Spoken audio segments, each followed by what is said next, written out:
Thank you for watching, liking, commenting, sharing, and subscribing right now.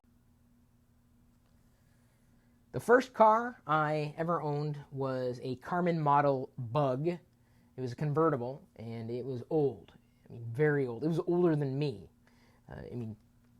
I was old enough to drive the car, but the car was older than I was at that point in time in my life here on planet Earth. But it worked well, kind of, and it was cold in winter in Iowa. It still is, assumedly. Didn't really have a heater that worked too well in that vehicle. I also owned a Chevy at one point. What was it? A Citation. Had that for a month. And then I had a Ford, what was it? The Escort. This is a 1991 Escort.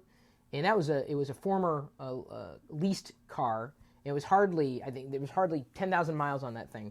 And I pretty much drove that into the ground, driving back and forth between, where I grew up at home and, my college hometown, or a couple hundred miles in between. I've owned a lot of cars in my life, and honestly, I don't like owning cars. Not a fan. I'm into leasing vehicles.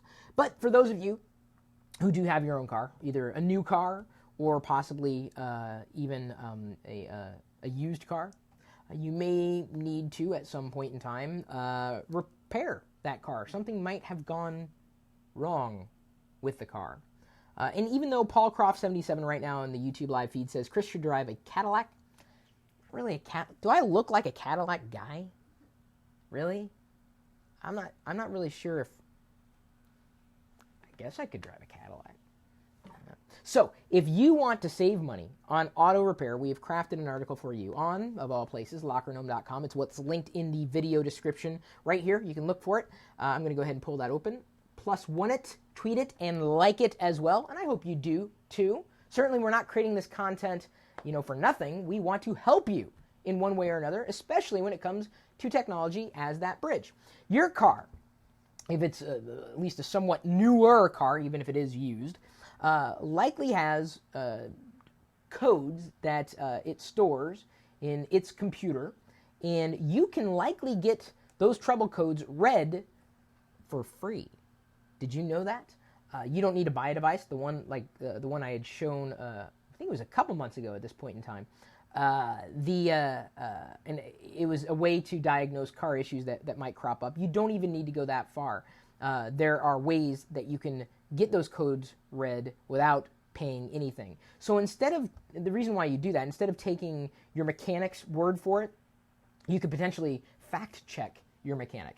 And you would know what was wrong according to your vehicle if you had the codes read and you knew what was going on. And when you go into the mechanic and they tell you something completely different, well, that's kind of shady, and you might be able to call them on it and save some money in the process, because you certainly do not want to be dealing with a mechanic who is out to, let's say, damage your wallet to repair your car. It's not to say that vehicle repair doesn't cost any money. Certainly you're going to have to spend some amount of money.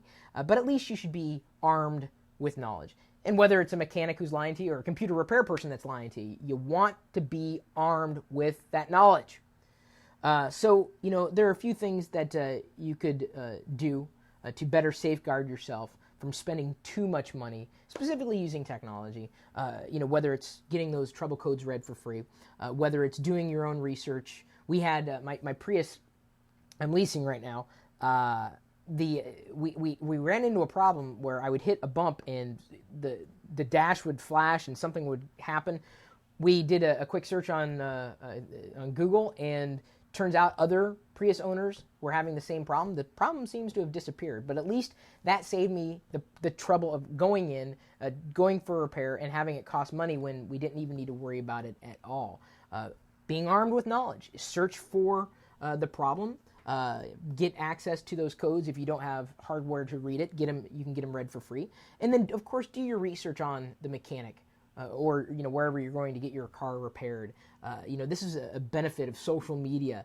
Get a referral if you possibly can, and only deal with reputable detailers, different kind of part of the whole automobile industry. But my recommendation is do your research. That's kind of what it boils down to, really, in terms of saving money with anything. Don't just take that person's word for it. You may think they're the expert, but you don't know what they're an expert in. And that applies not just to mechanics, but to anything in general. And technology can be your friend. Not as much of a friend as I might be. I mean, I'm not going to send you Christmas cards or anything. But still, it can save you money. Use technology. Please. That's what it's there for.